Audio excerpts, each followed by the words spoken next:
perspektif para sufi istilah. Oke. Tema kita kali ini adalah eh,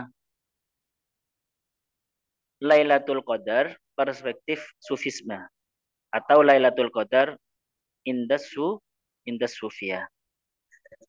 Para hadirin, teman-teman matan dan apa muhibbin matan ya yang berbahagia, semenjak bulan Rajab terus bulan Sa'ban, umat Islam diajari oleh Nabi Muhammad dalam hadis untuk sering-sering berdoa, Allahumma barik lana fi Rajab wa Sya'ban wa ballighna Ramadan. Dan Nabi sejak bulan Rajab itu sudah banyak berpuasa. Di bulan Sya'ban juga banyak berpuasa, sehingga kata Sayyidah Aisyah, tidak pernah saya melihat Rasulullah itu puasa yang lebih banyak selain bulan Ramadan, maksudnya kecuali di bulan Rajab dan juga bulan Sya'ban. Dari sini bisa kita pahami bahwasanya bulan Ramadan itu harus dipersiapkan dari awal, dari sebelum-sebelumnya. Artinya riyadhahnya itu, kalau kita mau diperjelas bahasanya ya, riyadhah membersihkan diri dengan berpuasa, dengan tahajud, dengan berbuat baik, itu oleh Nabi Muhammad kita itu diajari sejak dari bulan Rajab untuk siap-siap. Nah, oleh para ulama disebutkan kenapa kok seperti itu? Dilihat dari waballighna Ramadan, berarti tujuannya adalah supaya benar-benar nanti sampai di bulan Ramadan. Karena kalau sudah sampai di bulan Ramadan, kalau sudah sampai di bulan Ramadan itu apa namanya ya? Sudah enak gitu ya.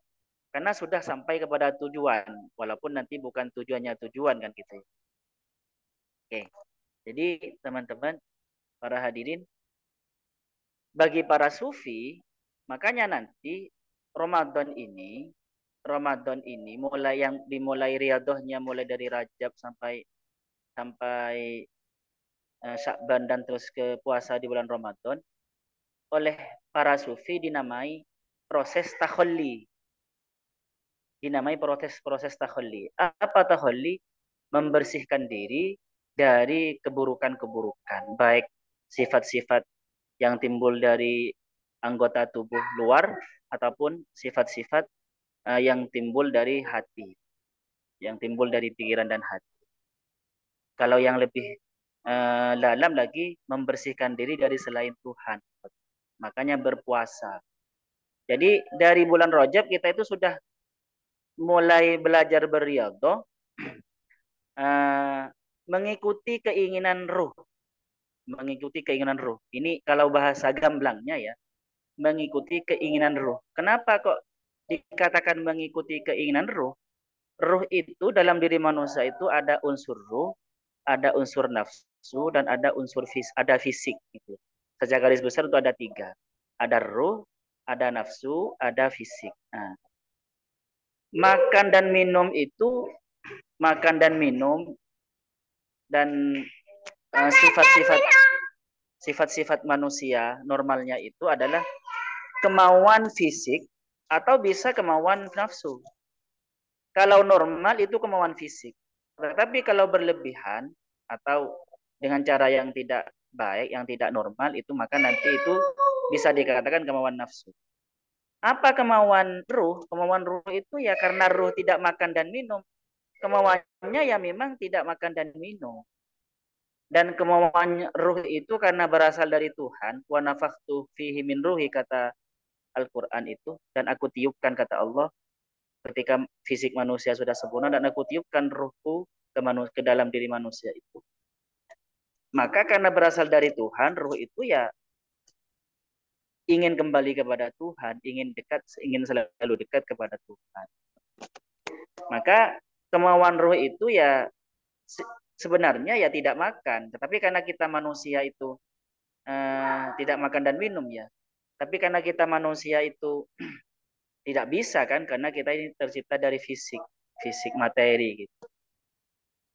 ada unsur binatangnya, hewaninya. Ya butuh makan untuk bertahan hidup. Tetapi kalau terlalu makan apa ya, mengikuti makan terus dan minum terus, itu yang diperkuat oleh kita itu unsur nafsunya nanti, unsur kebinatangannya. Sedangkan ruhinya itu terbengkalai. Nelongso, ruhnya itu nelongso. Dan ketika ruh itu nelongso, maka nanti ruh itu tidak kuat seperti itu. Maka tidak, baterainya tidak kuat dan tumpul, panca inderanya tumpul, perasaannya tumpul.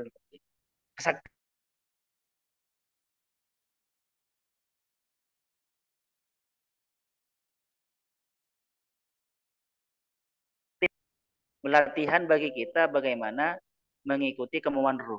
Nah, kemauan ruh itu apa ya? Tidak makan dan minum, dan apa namanya, selalu dekat dengan Allah dan beribadah. Makanya ini namanya takhalli, menjauhkan diri dari selain Allah, baik dari sifat-sifat buruk yang jasmani maupun sifat-sifat buruk yang rohani. Ah, dan juga biasanya teman-teman di Al-Qur'an, di apa namanya, di hadis-hadis dan kitab-kitab tasawuf itu mulai dari bulan Rajab, bulan Sya'ban sampai bulan Ramadan, siangnya puasa itu sebagai simbol dari takhalli, tidak makan dan minum ya. Sebagai simbol dari takhalli, menjauhkan dari sifat-sifat buruk. Sedangkan bangun malamnya qiyamul lail itu simbol dari takhalli. Atau ya itu tahalli itu sendiri. Tahalli maksudnya, tahalli, menghias diri dengan cahaya, dengan beribadah, dengan cahaya Allah. Menghias diri, dianjurkan untuk banyak bersedekah, kasihan kepada manusia. Itu sebenarnya menghias diri dengan sifat-sifat Allah yang baik-baik, yang sempurna. Nah, nanti buahnya adalah tajalli. Tajalli itu apa? Kalau bagi sufisme adalah digambarkan dengan mencapai Lailatul Qadar. Jadi kalau bagi sufisme, Lailatul Qadar itu pencapaian. Nah, karena sebuah pencapaian, maka setiap manusia Lailatul Qadarnya tidak pasti. Ada orang yang sejak tanggal 21 sudah mencapai pencapaian tajalli, ya dia Lailatul Qadarnya di malam tanggal 2. Seperti itu. Ada yang di tanggal 5 sudah mencapai, sudah sudah takhalli dan iya kan?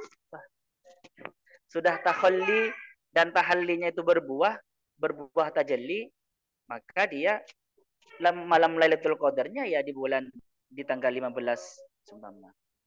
Tapi kebanyakan, makanya kata Sayyidah Aisyah ya, kata Sayyidah Aisyah, hadis yang diulang oleh beliau, taharru Lailatul Qadri fil witril ashril akhir min Ramadan. Jadi teman-teman, kata Sayyidah Aisyah, carilah Lailatul Qadar itu di ganjal di tanggal-tanggal ganjil di akhir 10 akhir di bulan Ramadan. Karena apa?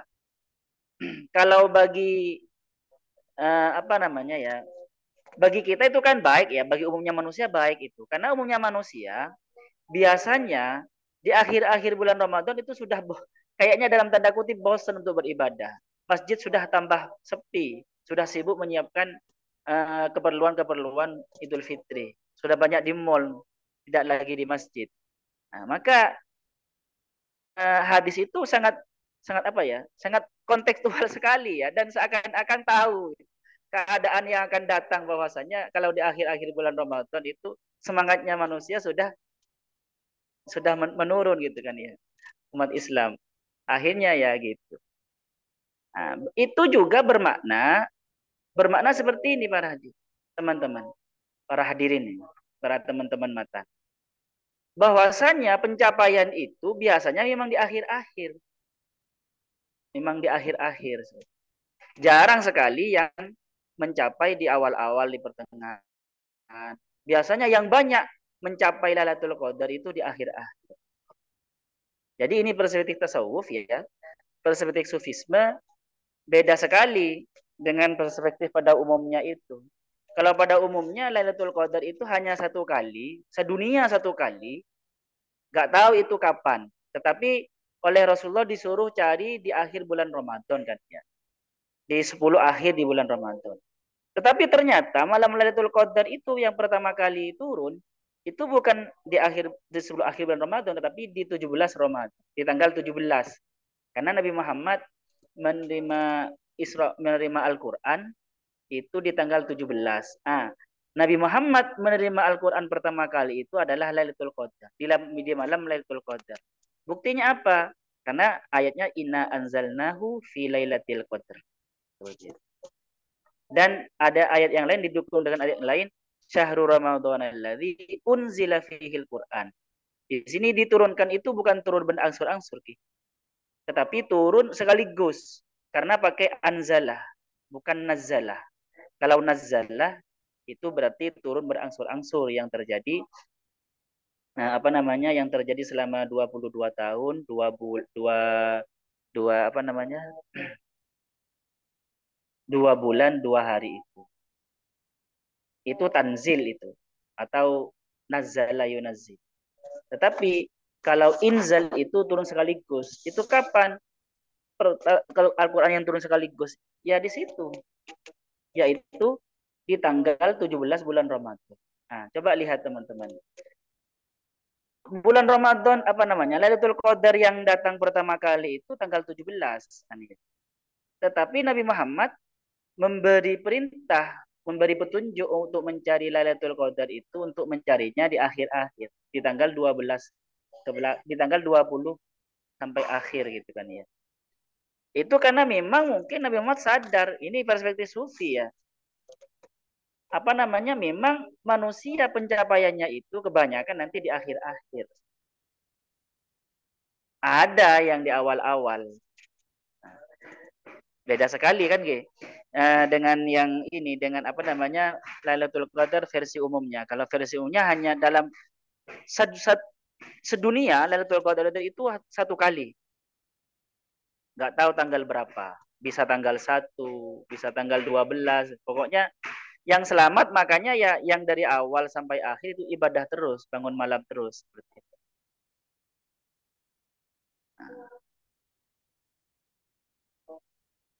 Kalau versi Sufisme, Lailatul Qadar itu adalah tergantung orangnya masing-masing. Karena Lailatul Qadar itu adalah sebuah pencapaian. Pencapaian pencerahan spiritual, mencapai pencerahan spiritual. Nanti kita jelaskan apa yang dimaksud mencapai pencerahan spiritual ini. Oke. Bahkan bagi para sufisme itu, bagi para sufi dijelaskan kullul layali Lailatul Qadar. Tetapi ini bagi arifin ya, orang yang sudah sampai itu kullul layali Lailatul Qadar. Setiap malam itu Lailatul Qadar. Seperti itu. Oke. Kita lanjut lagi kepada langsung saja. Jadi yang pertama pembeda antara Lailatul Qadar versi umumnya dan versi sufisme adalah kalau versi sufisme Lailatul Qadar itu adalah pencapaian dari takhalli dan tahalli yang sudah diusahakan diriadhahi oleh umat Islam dari sejak Rajab itu. Makanya waktunya tergantung orangnya. Kaidah seperti ini para hadirin, itu sebenarnya teori yang seperti ini sudah ada sebelumnya disinggung oleh Sayyidina Ali. Dulu orang-orang itu bertanya kepada Ibnu Abbas, hari yang utama itu hari apa? Dijawab adalah hari Jumat, karena memang Jumat Sayyidul Ayyam. Bulan yang utama, dijawab oleh Ibnu Abbas, bulan Ramadan. Karena amal dilipat gandakan di bulan Ramadan dan ada malam Lailatul Qadar. Dan yang nomor 3, amalan paling utama apa? Yaitu sholat di awal waktunya.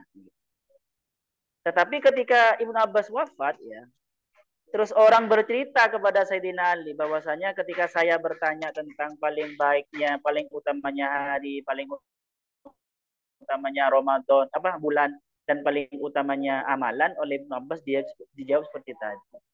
Lalu Sayyidina Ali berkata seperti ini, seandainya kalian bertanya kepada para filosof dan para ahli hikmah dari ujung timur sampai ujung barat, ya jawabannya seperti itu.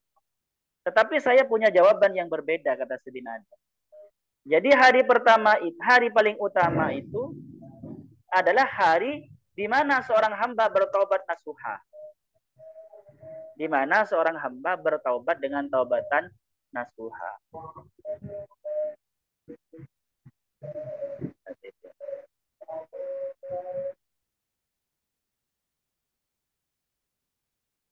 Sedangkan amalan yang paling utama dari awal ya. Amalan yang paling utama itu adalah amalan di mana amalnya seseorang diterima oleh Allah. Itu paling utama, kata Sayyidina Ali ya.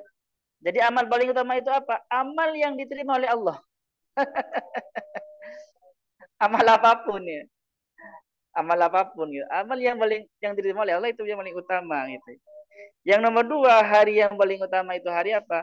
Hari di mana orang meninggal dalam keadaan beriman. Hari di mana orang meninggal dalam keadaan beriman. Yang nomor tiga, bulan yang utama itu apa? Yaitu bulan di mana orang itu bisa bertobat dengan taubatun nasuha. Coba teman-teman pikir ini ya. Renungkan jawaban Sayyidina Ali.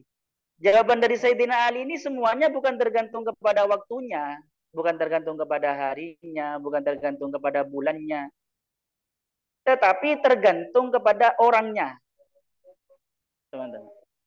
Jadi memang pikiran-pikiran sufisme itu, pikiran-pikiran sufistik itu memang lebih banyak tidak tergantung kepada selain apa ya, tidak tergantung kepada selain Tuhan dan dirinya, tetapi tergantung kepada dirinya itu. Karena pencapaian ya.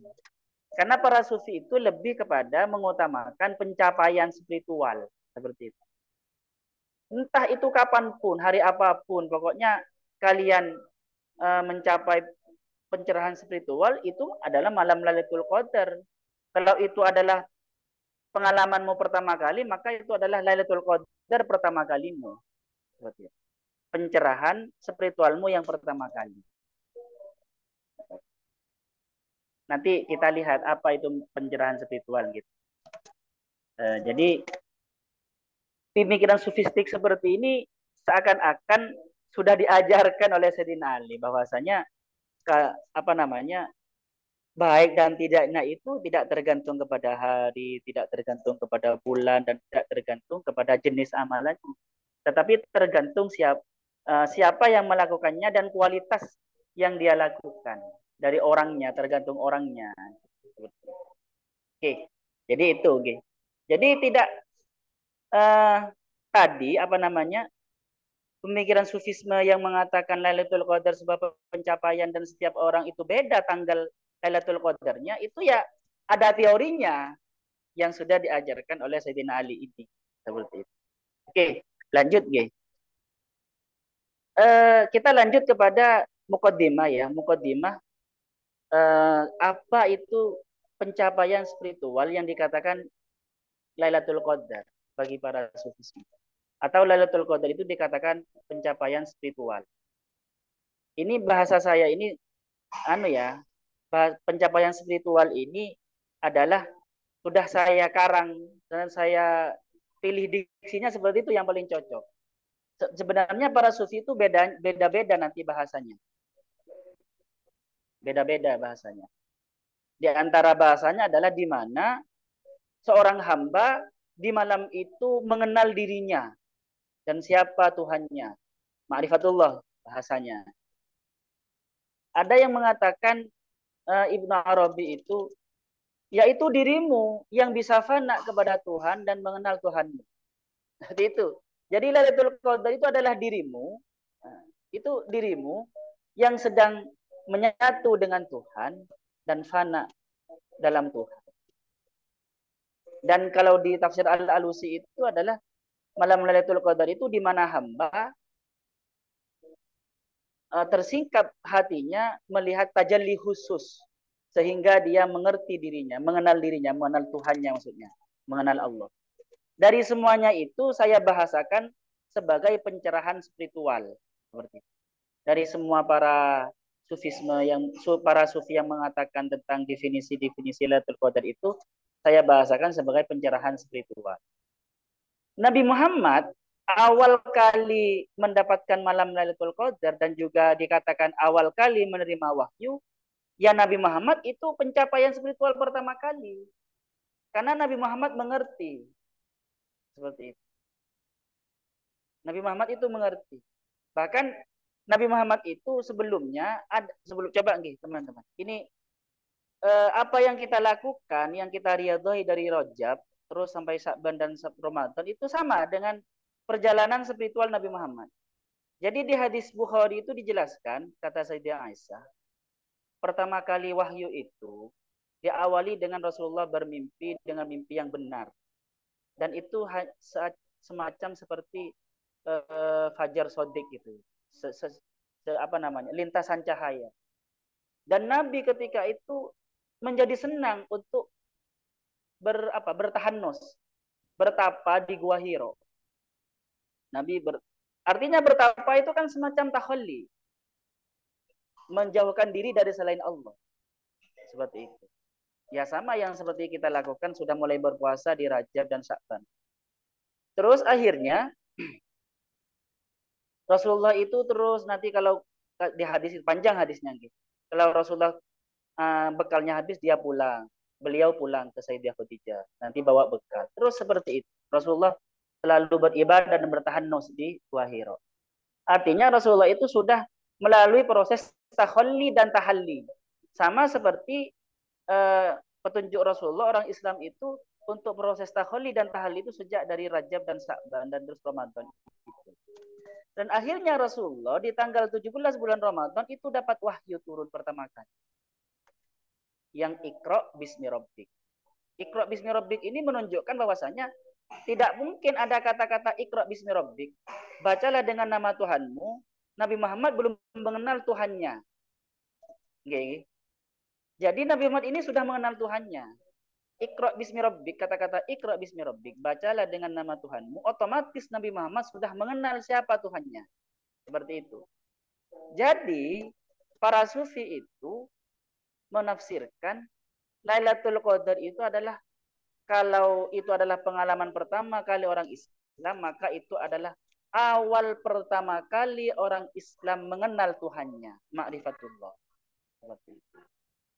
Karena ini adalah awal pertama kali orang Islam itu mengenal Allah, maka pasti status dia sebelum mengenal Allah dan status dia setelah mengenal Allah pasti lebih baik berlipat-lipat keadaan dia ketika mengenal Allah daripada sebelum mengenal Allah. Makanya para hadirin, teman-teman matan yang berbahagia, dikatakan oleh Sayyidina Ali itu awwaluddin ma'rifatuhu. Ini ada di Nahjul Balaghah. Awalnya beragama itu adalah ketika kalian mengenal Tuhan.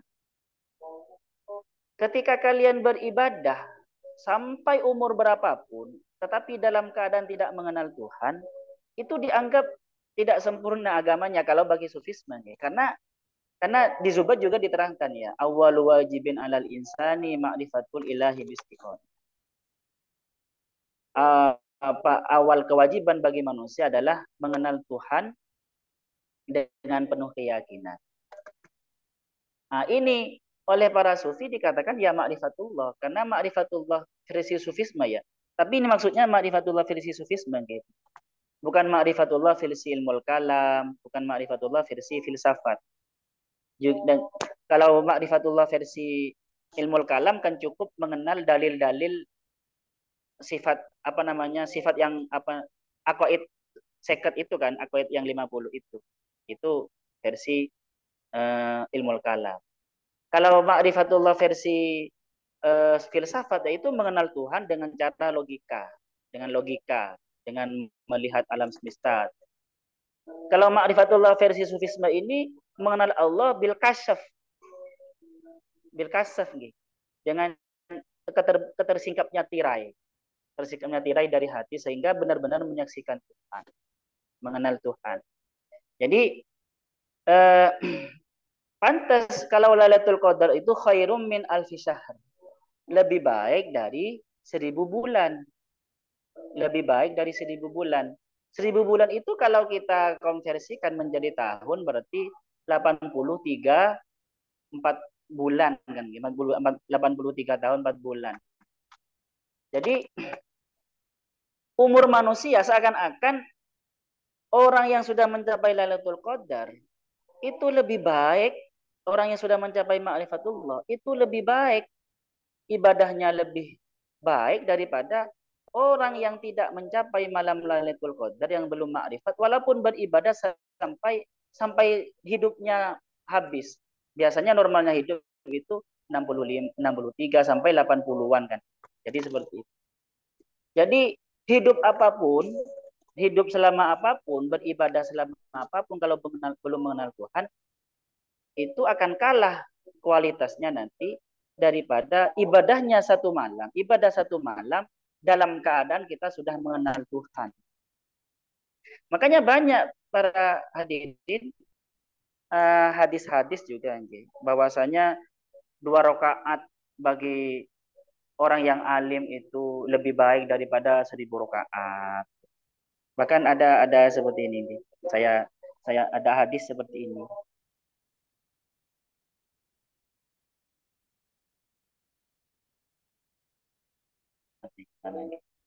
Hadisnya ini saya cari. Bukan hadis nih. Eh, hadis Aukamakol mengatakan seperti itu.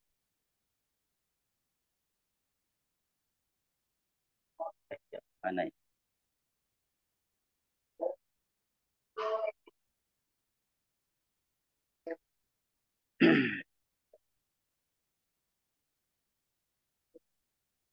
Fikratu sa'atin afdalu min ibadati sab'ina sana. Berpikir satu saat, afdal satu saat. Itu lebih utama daripada beribadah 70 tahun. Itu kenapa kok ada kata-kata seperti itu? Itu adalah orang berpikir itu maksudnya orang ulul albab itu maksudnya. Karena ulul albab itu orang alladzina yadhkuruna Allah qiyaman wa qu'udan wa 'ala junubihim wa yatafakkaruna fi khalqis samawati wal ard. Artinya adalah berpikirnya orang yang makrifat, merenungnya orang yang makrifat itu lebih utama daripada beribadah 70 tahun. Makanya uh, Ibnu Abul Abbas berkata, "Nahnu walhamdulillah auqatuna kulluhu Lailatul Qadar." Waktu-waktuku itu semuanya adalah Lailatul Qadar. Lianna ibadatuhum kulluha qalbiyah. Karena ibadahnya mereka itu semuanya qalbiyah, masuk ke hati. Karena mereka statusnya sudah ma'rifatullah. Jadi ibadahnya itu benar-benar dalam keadaan mengenal Allah. Jadi baina maksudnya qalbi itu baina fikratin wa tibarin wa syuhudin wa istibsarin. Jadi bukan hanya ibadah hanya gerak atau mulut sampai basah tapi lupa kepada Tuhan itu bukan ya, tetapi pikirannya menyatu, ibar dan juga syuhud dalam keadaan menyaksikan Tuhan ketika beribadah wa istibsar dan waspada. Seperti itu. Makanya ya orang yang seperti itu ibadahnya ya lebih baik daripada ibadah dari orang yang biasa gitu, yang hanya ibadah yang beribadah 70 tahun. Dan akhirnya nanti khairun min alfi syahrin malam Lailatul Qadar. Jadi ini kenapa kok malam Lailatul Qadar itu bisa dikatakan adalah malam yang lebih baik dari 1000 bulan. Karena ketika hamba sudah mencapai pencerahan spiritual, sudah mengenal Tuhan, itu bagi sufisme dikatakan dia baru beragama. Baru beragama. Karena awaluddin ma'rifatullah. Artinya gini, seumpama masih hidup mulai dari umur 1 tahun sampai umur 83 tahun, 4 bulan, dia dalam keadaan tidak mengenal Tuhan, beribadah terus 80 tahun itu, tetapi dalam keadaan tidak mengenal Tuhan, terus dia ketika umur 83 tahun ma'rifatullah atau mencapai malam Lailatul Qadar kalau bahasa Lailatul Qadar, maka dia dikatakan orang yang baru beragama. Orang yang baru benar-benar beragama. Artinya kenapa? Ini masuk akal. Dikatakan orang yang benar-benar masuk agama itu. Awaluddin ma'rifatuhu itu ya masuk akal karena di hadis dijelaskan bahwasanya ketika Nabi Muhammad didatangi oleh Jibril, malaikat Jibril itu, dan bertanya tentang Islam. Islam, jawaban Nabi Muhammad, antasyhadu alla ilaha illallah. Yaitu kamu harus menyaksikan bahwasanya tiada Tuhan selain Allah. Wa asyhada wa tashhada anna Muhammadar Rasul. Jadi di sini bahasanya para hadirin bukan kamu mengucapkan asyhadu alla ilaha illallah, bukan. Tetapi kamu menyaksikan bahwasanya tiada Tuhan selain Allah dan utusan Allah. Kata-kata menyaksikan tiada Tuhan selain Allah dan utusan Allah ini adalah pencerahan spiritual atau ma'rifatullah. Karena benar-benar menyaksikan dengan mata hati. Menyaksikan bahwasanya tiada Tuhan selain Allah dan Nabi Muhammad itu utusan Allah dengan penyaksian yang sebenarnya. Bukan pengakuan lisan. Kalau kita mungkin sebelum ma'rifat itu hanya mengatakan asyhadu an la ilaha illallah wa asyhadu anna rasulullah. Bukan asyhadu an la ilaha illallah. Kalau asyhadu itu kan saya bersaksi. Kalau kita sekarang saya berkata, saya bersaksi. Saya bersaksi ini kalau bahaya nggih para hadirin. Kalau di dunia peradilan, kalau ada orang mengatakan saya bersaksi bahwa si A membunuh, mencuri. Ternyata dia tidak melihat, ya dia dikatakan persaksian bohong, saksi yang bohong. Bagi para sufi, bagi para sufi, syahadat kita yang masih belum menyaksikan itu, yang masih belum syuhud itu, ya masih hanya pengakuan lisan, masih pengakuan tidak sampai ke hati. Makanya ketika kita sudah mencapai pencerahan spiritual, benar-benar bersyahadat secara hakiki atau bahasanya mencapai malam Lailatul Qadar, maka kita dianggap baru beragama. Awaluddin ma'rifatul. Otomatis orang yang tidak beragama dan yang beragama lebih utama yang beragama.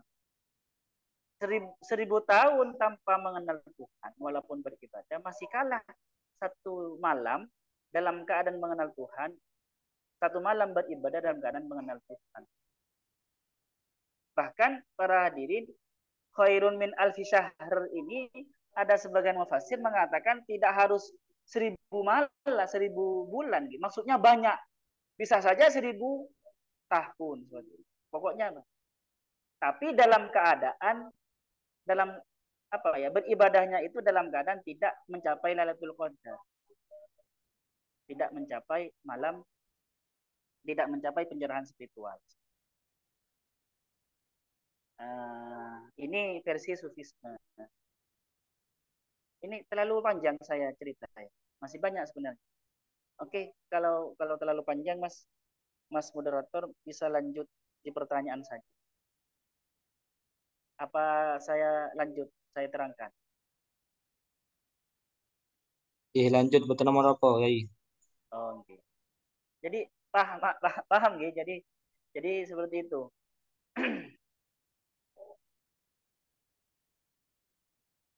Coba di antaranya oleh para ulama, tanda-tanda malam Lailatul Qadar itu apa? Kalau orang sudah melihat Lailatul Qadar itu wajib menyembunyikannya kan gitu kan ya. Tidak boleh disebarkan ke orang. Biasanya kalau kita baca hadis, kalau kita baca kitab, tanda-tanda malam Lailatul Qadar itu apa? Karena banyak malaikat yang turun, terus ada roh yang turun, maka hari besoknya itu matahari itu terang tetapi tidak panas. Laisalahu syu'aun, tidak mencorong gitu kan. Ada yang langit gitu. Ada yang mengatakan langit itu hawanya enak gitu kan ya. Macam-macam. Yang intinya itu semua berbicara tentang keadaan langit, yang dimana langit itu tidak terlalu panas dan tidak terlalu dingin, jadi tenang gitu. Ini semua oleh para sufisme ditafsiri sebagai majas. Artinya apa? Yaitu orang yang sudah mencapai pencerahan spiritual itu maka jiwanya tenang. Orang yang sudah orang yang pasti ya, nggih. Karena orang yang sudah mengenal Tuhan, yang sudah kembali kepada Tuhan itu pasti jiwa-jiwa yang tenang. Karena Al-Qur'an mengatakan, ya ayatuhan nafsul mutmainnah irji'i ila rabbiki radiyatan mardiyah. Jadi jiwa-jiwa yang bisa roji kepada Tuhan, kembali kepada Tuhan, mengenal Tuhan, bahasa sufisnya mengenal Tuhan, maka dia adalah jiwa yang tenang. Sulit sekali mengenal Tuhan, jiwanya dalam keadaan tidak tenang. Dan juga ketika mengenal Tuhan, bersama dengan Tuhan pasti jiwanya tenang. Ketika mencapai bulan Ramadan pasti apa ya? Karena sudah bertemu dengan Tuhan itu mencapai pasti jiwanya, kejiwaannya, mentalnya itu tenang. Sama seperti tenangnya hari. Matahari itu bahkan katanya ya, matahari itu seperti bulan. Dilihat itu enak gitu. Kalian lihat hadis yang mengatakan, kalian itu nanti akan melihat Tuhan seperti kalian melihat bulan purnama. Artinya ketika melihat bulan purnama itu tidak seperti melihat matahari. Artinya dilihatnya itu benar-benar terlihat penuh. Kalau melihat matahari kan mata itu terganggu kan. Nah, itu kenapa kok bisa melihat dengan penuh seperti itu? Karena hati dalam keadaan tenang, mutmainnah. Tidak mungkin hati yang tidak mutmainnah bisa mengenal Tuhan. Dan hati yang mutmainnah ini ya melalui proses tadi itu taholli dan tahalli. Nggih, coba nggih teman-teman. Ada emas di dalam air. Syaratnya emas bisa dilihat dari atas dengan cara apa? Satu, airnya tidak keruh. Kalau airnya keruh ya tidak kelihatan. Itu keadaan hati. Hatinya jangan banyak dosa, jangan keruh. Dan juga walaupun airnya bening, syarat yang kedua adalah airnya tenang. Kalau airnya bergelombang, tidak tenang, ya tidak terlihat emas yang ada atau mutiara yang ada di air itu. Sama seperti itu. Pengenalan terhadap Tuhan, irji kembali kepada Tuhan atau ma'rifatullah itu butuh nafsu yang sudah mencapai nafsu mutmainnah. Nafsu mutmainnah itu apa? Nafsu yang sudah bisa jernih dan tenang. Makanya nanti itu prosesnya setiap orang ya beda-beda. Ada di bulan Ramadan sudah di awal bulan Ramadan sudah mutmainnah jiwanya, ada yang harus ada yang pertengahan, ada yang di akhir-akhir. Bahkan bagi para sufi bisa saja itu di luar bulan Ramadan, di Syawal, di Sa'ban gitu, di anu gitu. Tergantung kapan dia mencapai pencerahan itu. Intinya harus mencapai jiwa yang mutmainnah itu. Nanti para hadirin, kalau orang sudah terlatih jiwanya mutmainnah gitu, contoh gitu, jiwanya mutmainnah. Maka setiap harinya dia Lailatul Qadar, benar Lailatul Qadar karena setiap harinya dia jiwanya sudah tenang, maka selalu menyaksikan Tuhan, tidak keruh hatinya. Maka dikatakan benar kata tadi itu, alhamdulillah awqatuna kulluha Lailatul Qadar. Alhamdulillah waktu-waktu kami itu semuanya Lailatul Qadar. Karena selalu dalam penyaksian kepada Allah. Seperti itu. Kok bisa? Karena jiwa beliau itu sudah mencapai jiwa yang mutmainnah. Jadi bisa melihat mutiara terus itu. Mutiara bisa terlihat terus karena airnya jernih dan tenang seperti itu. Ya nanti pastinya nurun ala nur. Ma'rifat di atas ma'rifat itu ya nurun ala nur. Ma'rifat itu bertingkat-tingkat. Ketika orang mencapai Lailatul Qadar lagi ya berarti pencerahan beda itu. Pencerahan spiritual di atas pencerahan spiritual. Karena Allah itu tidak terbatas. Otomatis mengenal kepada Allah itu tidak hanya satu tingkat. Ada lagi. Kalau versinya para sufisme nanti ma'rifat. Soalnya ma'rifat al-batin. Mengenal dirinya. Terus ma'rifat Nur Muhammad. Ma'rifat Nurullah. Terus sampai sekarang. Karena Allah tidak terbatas. Begitu para. Ada yang mengatakan, makanya nanti nggih, ada yang seperti ini. Lailatul Qadar itu yang turun para malaikat dan ar-ruh, malaikat Jibril. Mayoritas para mufasir adalah malaikat Jibril. Lebih utama mana dengan setiap malamnya? Setiap malam itu bukan malaikat dan malaikat Jibril yang turun, tetapi Allah. Di hadis kan jelas, nggih. Setiap malam Allah itu turun di sama'id dunia. Siapa yang mau berdoa akan saya kabulkan. Siapa yang beristighfar akan saya ampuni. Begitu. Itu kan, Ki? Gimana itu? Lebih utama mana? Ya pasti lebih utama mana lah. Lebih utama Lailatul Qadar, karena Lailatul Qadar itu kan malam juga kan. Berarti Allah turun juga kan gitu. Plus para malaikat waruh kan gitu kan gitu. Tetapi nanti para sufi itu punya istilah tahajud di siang hari kan. Tahajud di waktu duha, tahajud di sore hari. Artinya apa gitu maksudnya?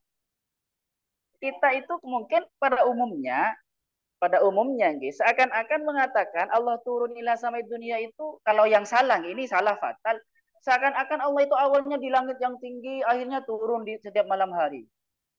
Padahal menurut akidah kita, Allah itu di langit ya ada, di bumi ya ada, di samai dunia ya ada, bahkan di dalam laut ya ada kan gitu. Kemanapun kalian berada, di situ ada Allah. Maksudnya Allah turun itu bagaimana? Ditafsirkan oleh para sufi. Maksudnya turun itu bertajalli kepada hatimu. Karena di malam hari itu manusia kebanyakan, di sepertiga malam itu manusia kebanyakan sudah tenang, sudah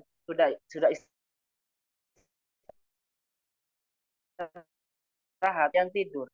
Akhirnya ketika kita beribadah, cepat sambung dengan Allah, cepat melihat buktinya. Nah, di situ yang dimaksud dengan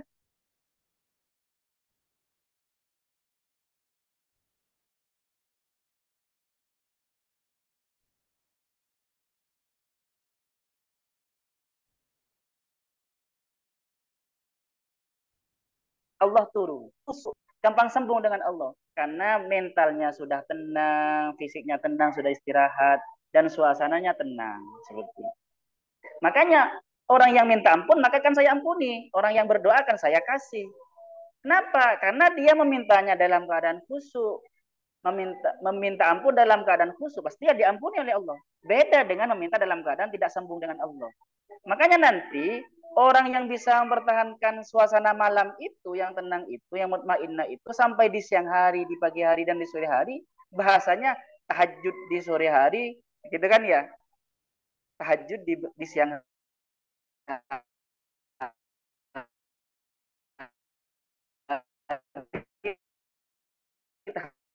tahajud di sore hari.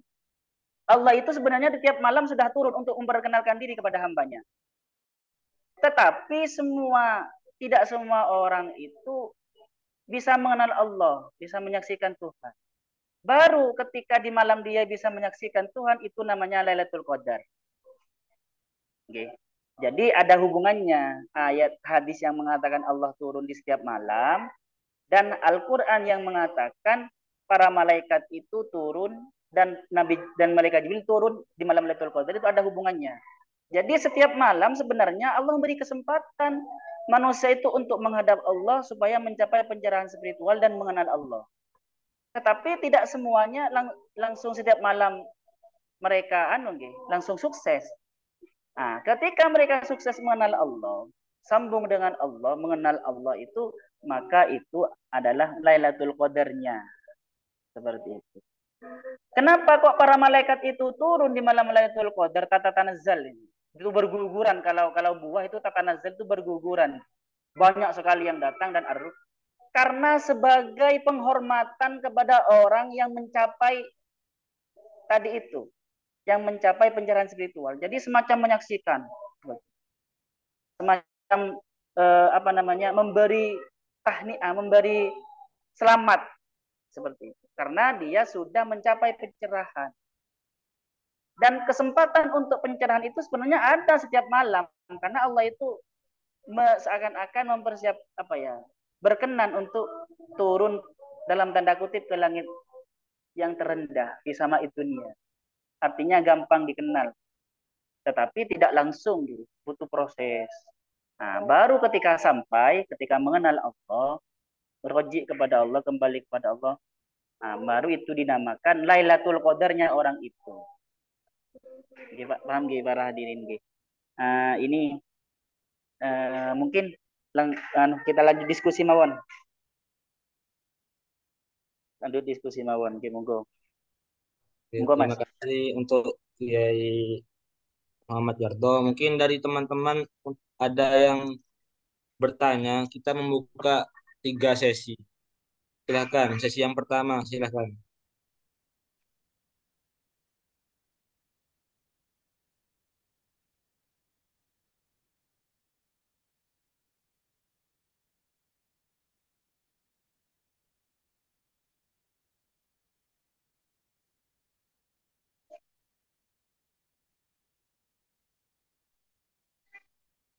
Oke, silahkan Muhammad Adika.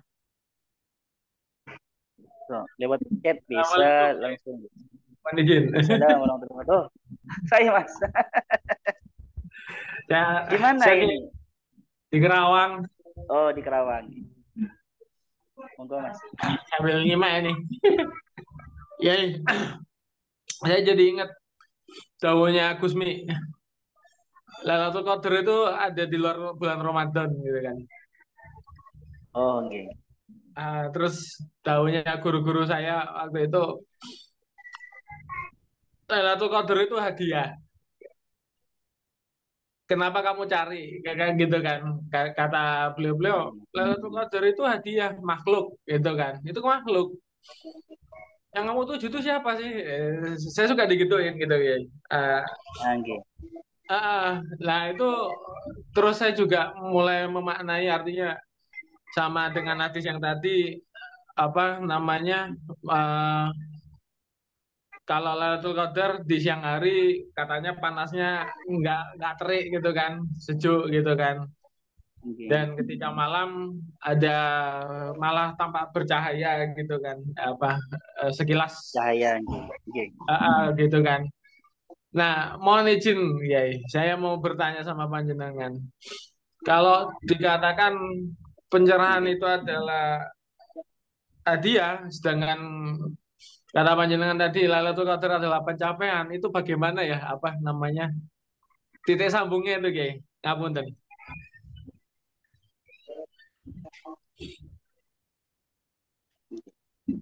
Oh, nggih. Kalau pencerahan itu dilihat kode itu hadiah, terus bagaimana titik sambungnya dengan usaha kita? Maksudnya gitu, Gus. Kalau hadiah ngapain usaha gitu maksudnya, Gus? Apa gimana, Gus? Kata beliau yang perlu diusahakan adalah bagaimana engkau mencapai Tuhan, katanya gitu. Oh, nggih. Karena katanya kan kata guru-guru saya apa namanya ilahi anta maksudi kan gitu kan, kalau orang Tarekoh kan ilahi anta maksudi gitu kan, yang dituju adalah Tuhan bukan Lailatul Qadar kata beliau. Gimana itu ya, apa penjelasannya mohon izin? Oke Gus, memang fenomenanya gini sekarang, orang-orang itu sibuk dengan melihat tanda-tanda Lailatul Qadar dengan melihat alam sekitar, gitu kan, cahaya, melihat matahari, melihat suasana alam yang tenang. Sebenarnya itu tidak penting. Bagi para sufi itu sebenarnya tenangkan hatimu itu sekiranya bercahaya. Tenang itu maksudnya hatimu tenang supaya Allah itu hadir gitu. Jadi mempersiapkan hatimu supaya tenang, jangan repot melihat fenomena alam yang tenang, yang bercahaya, yang teduh, tidak. Tetapi merepotlah usahakanlah dirimu, mentalmu, hatimu itu supaya tenang, damai gitu dan jernih supaya pantas Tuhan untuk hadir ke hatimu gitu, untuk bertajalli di hatimu seperti itu. Ini memang fenomenanya seperti itu akhirnya. Orang itu sibuk. Oke, kan gini kan Gus. Oleh para ulama, kalau kalian melihat Lailatul Qadar jangan diceritakan ke orang. Kalau hanya melihat fenomena, diceritakan kan nggak apa-apa. Kan gitu. Kalau hanya melihat matahari, dan itu pun bisa terjadi kapanpun kan gitu. Kan diceritakan nggak pengaruh. Kecuali pengaruhnya mungkin gini. Karena tanggal 11 sudah diceritakan dia sudah melihat Lailatul Qadar, akhirnya orang menjadi malas menjadi Lailatul Qadar, akhirnya tidak terawih nanti. Mungkin kalau gara-gara efek itu mungkin iya nggak usah diceritakan. Tetapi urgennya melihat itu tidak diceritakan pasti itu adalah sebuah rahasia. Dan memang ilmu rahasia itu, ilmu tentang Allah itu, melihat tentang itu tidak bisa diceritakan. Dilaknat oleh bumi dan langit kalau diceritakan kepada orang yang belum makumnya. Seperti itu. Jadi nggak boleh apa yang kalau melihat Lailatul Qadar jangan diceritakan. Iya memang. Kalau melihat pencerahan spiritual itu nggak boleh diceritakan. Nggak boleh. Dan walaupun diceritakan orang pun nggak akan mengerti. Seperti itu. Kalau dicerita pun orang pun nggak akan mengerti kalau belum mencapai pencerahan orang. Karena ini urusan pengalaman, urusan rasa dan pengalaman. Saya setuju nih Gus dengan guru panjenengan dan dengan Gus Mi niku. Jadi sebenarnya yang harus dicari yaitu Tuhan. Dengan cara apa? Dengan cara mengkondisikan hatimu dan pikiranmu itu. Dengan supaya tenang, supaya fokus ke Tuhan, supaya jernih, seperti itu. Bukan sibuk dengan melihat fenomena alam. Bukan untuk tanda-tanda bulan Lailatul Qadar. Tidak, seperti itu. Ya, saya setuju nih Gus. Memang seharusnya seperti itu. Tetapi konsep yang umum niku perlu dipertahankan juga untuk orang umum tapi. Kenapa? Supaya mereka tetap berjemaah dan tetap tarawih dan tetap tahajud di bulan Ramadan itu. Setiap harinya untuk mengajar malam Lailatul Qadar itu. Dan alhamdulillah oleh di dalam hadis tidak dijelaskan tanggal berapanya gitu kan. Kalau dijelaskan kan nanti dia orang jadi setiap harinya hanya ngopi kalau sudah ketemu baru tanggal tanggal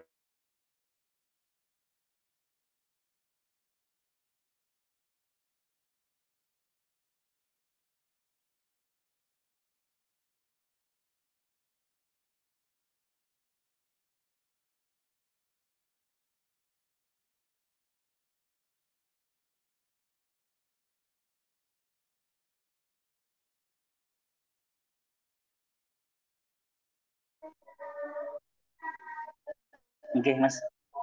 Oke, Mas anu Gus Andika gimana? Siap, Mungkin matur suwun. kalau Lebih jelas, oke. lebih jelas konsepnya, Ki. Oke. Kapan mudik nih, Kim? Hah? Mudik Kapan mudik? 20, Ki. Oh, oke. Siap, matur suwun. Monggo Mas moderator. Oke, saya. Oke, terima kasih. Dibuka sesi yang kedua. Monggo silahkan.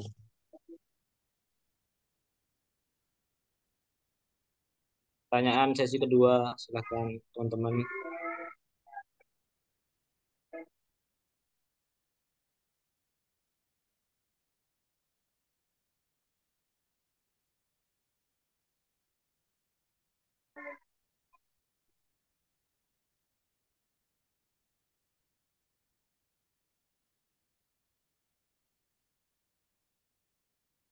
Mungkin Gus Ghazi mau nambah jawaban. Monggo Gus. Gus Zulfan. Monggo Gus. Nambah jawaban Gus.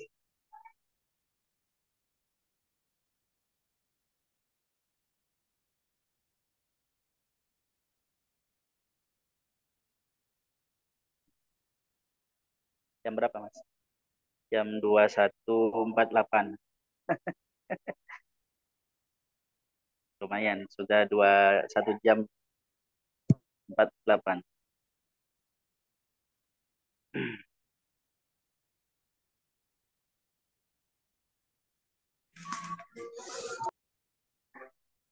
Mungkin dari panitia nggak apa-apa mau tanya.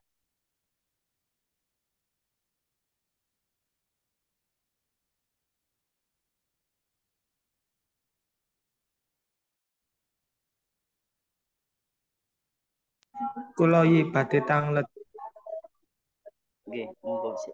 Ya, Gus Ja'far. boten Hamdan kula. Oh, nggih, Mas. Monggo, Mas. Niki Oh, di Rungkut. iya dirungkut. Nggih, monggo, Mas. Pandangan Lailatul Qadar niku kenapa ulama niku beda-beda berpandangan dalam menyikapi eh, tanggal tanggal Lailatul Qadarnya sendirinya. Dan apakah itu sama Lailatul Qadar kayak versi NU sama Muhammadiyah? Itu aja ya. Kan nggak tahu Versi? di Versi apa? di Muhammadiyah itu seperti apa Lailatul Qadarnya tanggal berapa Oh, jamnya apa gitu ya. oh, nggih. Niku mawon. Nggih. Kenapa kok para ulama berbeda tentang tanggal kapan Lailatul Qadar itu karena memang di hadis tidak dijelaskan tanggal berapanya, Pak. Seperti itu. Cuma ada hadis yang mengatakan carilah di akhir-akhir tanggal 10 akhir bulan Ramadan. Tapi tidak jelaskan tanggal berapa itu. Tetapi di satu sisi Nabi Muhammad memerintahkan mencari di tanggal 20 sampai 20 ke belakang. Ternyata Nabi Muhammad pernah mencapai Lailatul Qadar itu yang pertama kali mencapai Lailatul Qadar itu tanggal 17. Artinya tidak pasti. Nah, makanya yang enak itu Mas ya, yang selamat itu adalah dari tanggal 1 sampai 30 ibadah terus. Biar pas kalau ibadah terus kan pasti dapat malam Lailatul Qadar lah. Seperti itu. Mendapatkan fadilah malam Lailatul Qadar. Bahasanya mendapatkan fadilah malam Lailatul Qadar pasti. Tetapi ini pastinya Lailatul Qadar versi pada umumnya kan gitu. Muhammadiyah kayaknya sama Mas. Muhammad itu sama. Karena Muhammadiyah itu berdasarkan saya baca link-linknya Muhammadiyah itu ketika membahas Lailatul Qadar itu ya hadisnya ya sama. Yang ditampilkan itu hadisnya Sayyidah Aisyah itu yang dianjurkan mencari malam Lailatul Qadar itu di 10 akhir bulan Ramadan itu sama. Muhammadiyah ya sama dengan kita. Karena hadisnya yang dinukil ya sama. Tetapi mungkin Muhammadiyah itu tidak terlalu menerima tentang konsepnya Al-Ghazali itu kan. Kalau Al-Ghazali itu kan kalau awal bulan Ramadan itu hari Senin, maka tanggal 21 gitu kan ya. Dan kalau awalnya hari Rabu, maka tanggal 27. Itu mungkin nggak itu mungkin ya, nggak terima orang mungkin. Tapi mungkin ya, mungkin. Gitu Mas. Matur suwun nggih. Oke. Ya, terima kasih atas pertanyaannya. Mungkin ada lagi teman-teman satu kali lagi. Tinggal kesempatan satu kali lagi. Mungkin ada lagi, silahkan.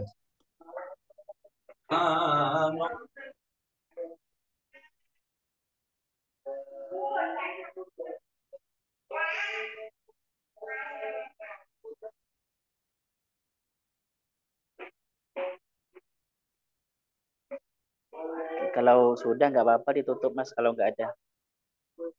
Ya, Sudah 2 jam mungkin kita. sudah ya dicukupkan. Menuju acara yang terakhir doa. Sebelumnya saya berterima kasih pada pemateri Kiai Muhammad Yardo telah mengisi materi pada malam hari ini. Dan teman-teman tak lupa terima kasih setelah hadir pada Zoom pada malam hari ini. Saya selaku moderator apabila ada salah ucapan ataupun tingkah, saya mohon minta maaf sebesar-besarnya. Acara terakhir ini doa yang dipimpin oleh Kiai Yardo. Dari saya Ihdinas Shiratal Mustaqim. Saya juga yang doa. Warahmatullahi wabarakatuh. Untuk Kiai tempat dan waktu persilahkan. Oke. Teman-teman mari kita baca doa yang diajarkan oleh Nabi Muhammad SAW. Kalau kita memperbanyak doa itu kata para ulama, insya Allah kita bisa mencapai malam Lailatul Qadar.